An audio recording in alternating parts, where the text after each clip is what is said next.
Et salut tout le monde, on se retrouve aujourd'hui pour faire ensemble l'analyse du chapitre 1032 de One Piece et ça fait très plaisir puisqu'il y a eu une pause la semaine dernière. J'espère que vous êtes aussi excités que moi. Avant que la vidéo ne commence, j'aimerais remercier Maru aka Marwan Sama qui a regardé ma dernière vidéo sur son stream et qui du coup m'a donné plus de visibilité.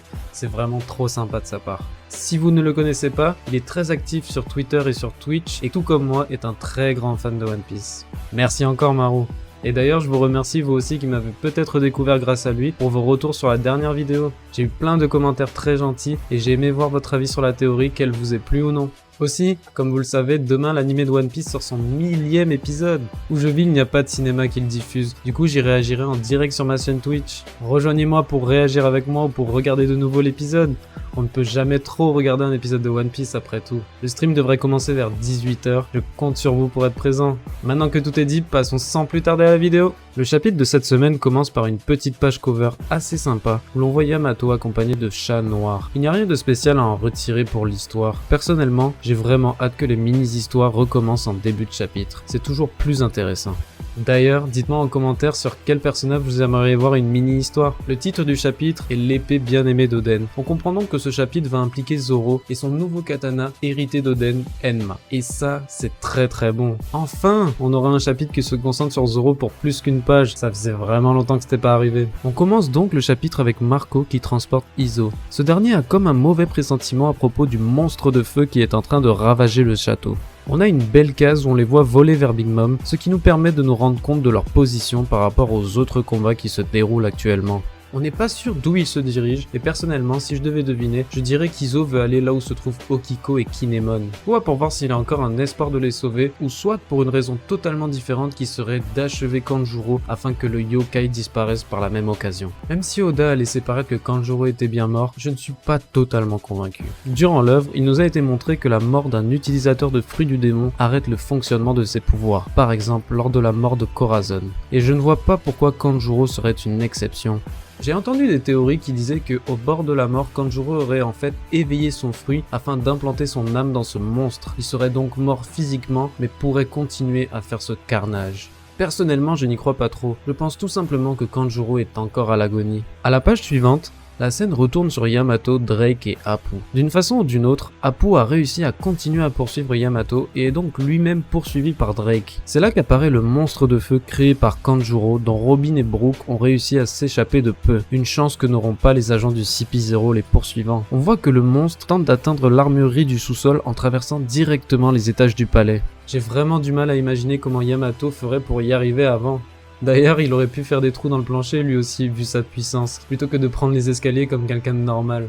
Mais après s'être rendu compte du plan du yokai, Yamato décide qu'il a besoin de l'aide du Numbers Fuga pour éviter l'explosion. Je me demande en quoi il va aider, mais on aura sûrement la réponse plus tard. Dites-moi en commentaire si vous avez une idée. Brook et Robin profitent du chaos pour continuer à s'enfuir et directement après, les membres du CP0 ayant été brûlés se relèvent. J'avoue que j'ai eu très peur qu'ils se fassent mettre KO juste par ça, surtout après que Robin ait autant vanté leur mérite, ça aurait été vraiment ridicule. On a donc ensuite Appu, qui fait du Appu quoi. Il prend en photo les agents et provoque autant que possible et comme d'hab, il ne faut qu'une seconde pour qu'il se mange un gros karma. Mais bon, puisqu'on parle ici du CP0, je ne sais pas qui détester là. Même si Appu est un gros lâche, j'espérais que ce coup ne suffirait pas à le finir car ces agents du gouvernement méritent encore plus que lui de se prendre ce qu'il mérite. Surtout qu'il se croit tellement au-dessus de tout le monde que l'officier masqué qui a assommé Appu veut aussi attaquer Drake qui est pourtant un marine. Drake est un personnage qui continue à être parfaitement développé. Lui qu'on croyait pirate, puis à la solde de Kaido, est en fait un marine qui ne se conforme pas aux mauvaises pratiques du gouvernement. Visiblement, ils partagent la même vision de la justice qu'Aokiji et on aime tous Aokiji. Vous connaissez sûrement l'expression « l'ennemi de mon ennemi est mon ami ». Et bien dans cette scène, on a une parfaite démonstration de celle-ci. Drake et Appu arrêtent de se battre l'un contre l'autre et s'allient pour défaire les agents masqués. Honnêtement, aucun d'entre nous n'aurait pu imaginer ce retournement de situation. Ça me fait un peu mal au cœur de dire ça, mais je suis prêt à donner une chance à Appu de se racheter grâce à ce combat. S'il aide indirectement à sauver Robin pendant que les autres Mugiwara ne sont pas disponibles, ça pèsera sûrement en sa faveur. Enfin, on passe à la section annoncée par le titre du chapitre et celle que l'on attend le plus, le combat entre Zoro et King.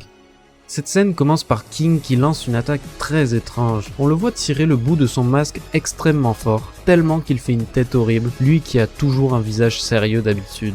J'ai cru pendant une seconde qu'il allait retirer son masque et j'étais super hypé, mais à la page suivante on voit que c'est juste une attaque à distance. On dirait qu'il a tiré aussi fort que possible pour faire une sorte de ressort avec sa tête et qu'il a tiré une onde de choc avec la pointe de son bec.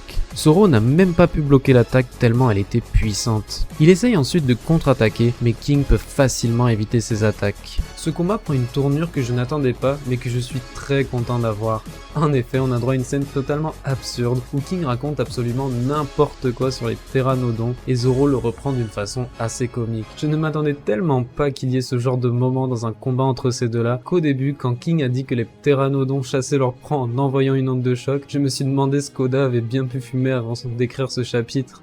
En plus, il l'a dit avec tellement de sérieux. J'ai compris que c'était une blague quand il a dit que les pteranodons volaient avec du feu sur leur dos, mais là ça se voyait déjà clairement. Vraiment, j'adore ce genre de moment loufoque. On repart ensuite directement dans du sérieux avec Zoro qui attaque King avec une puissante Kokujo au Tatsumaki, mais King arrive à parer l'attaque uniquement avec ses ailes. Tout comme Kaido et Queen, en plus du haki, sa peau de dinosaure lui permet d'être encore plus résistant. À cause de ça, King prend la confiance et reprend sa forme humaine. Enfin, vu que c'est pas un humain, sa forme de Lunaria, et vient se battre contre Zoro au corps à corps. Zoro d'ailleurs comprend que King est d'une autre race et qu'il faut faire extrêmement attention aux autres capacités que ça pourrait lui donner.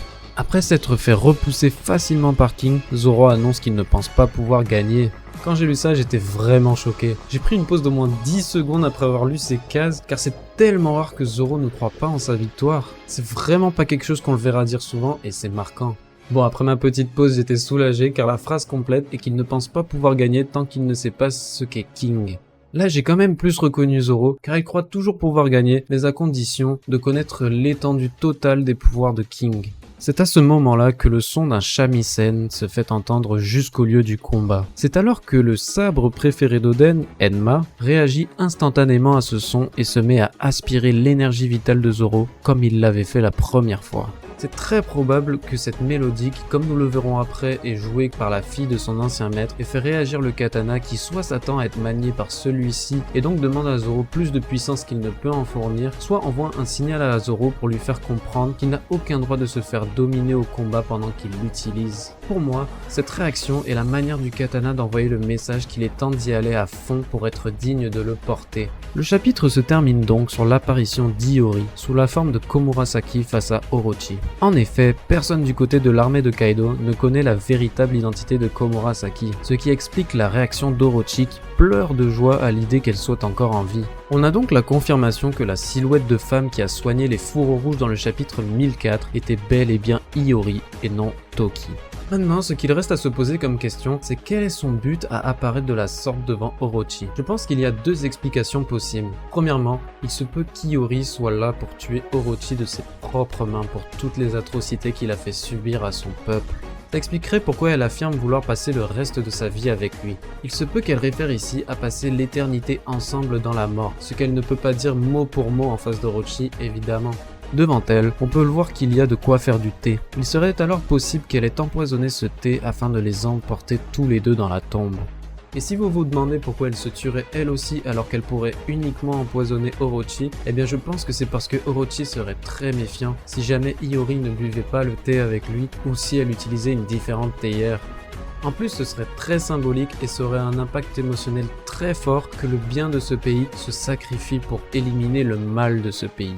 Ou deuxièmement, elle serait venue ici dans le but de manipuler Orochi afin qu'il arrête le monstre qu'il a demandé de créer à Kanjuro et que ses troupes se retournent contre Kaido. Ça pourrait avoir un fort impact sur la guerre et ça permettrait de faire en sorte que toutes les troupes originaires de Wano Kuni, même celles ayant trahi la volonté d'Oden, s'allient contre l'envahisseur qu'est Kaido. Comme d'habitude, dites-moi en commentaire ce qui est le plus probable selon vous. Et voilà qui conclut notre analyse du chapitre 1032. J'ai bien aimé ce chapitre même si je m'attendais à plus après une pause d'une semaine. En tout cas, j'ai hâte de lire le prochain et d'en apprendre plus sur la raison de la présence d'Iori. Comme je vous l'ai dit en début de vidéo, je serai en live demain sur ma chaîne Twitch pour réagir à l'épisode 1000 de One Piece. Donc si vous avez envie de partager avec moi ce grand moment de l'histoire de l'œuvre, venez me joindre là-bas à 18 h. Si vous avez aimé la vidéo, n'oubliez pas de vous abonner et de lâcher un like, ça me fait toujours très plaisir de voir votre soutien. Allez, à la prochaine!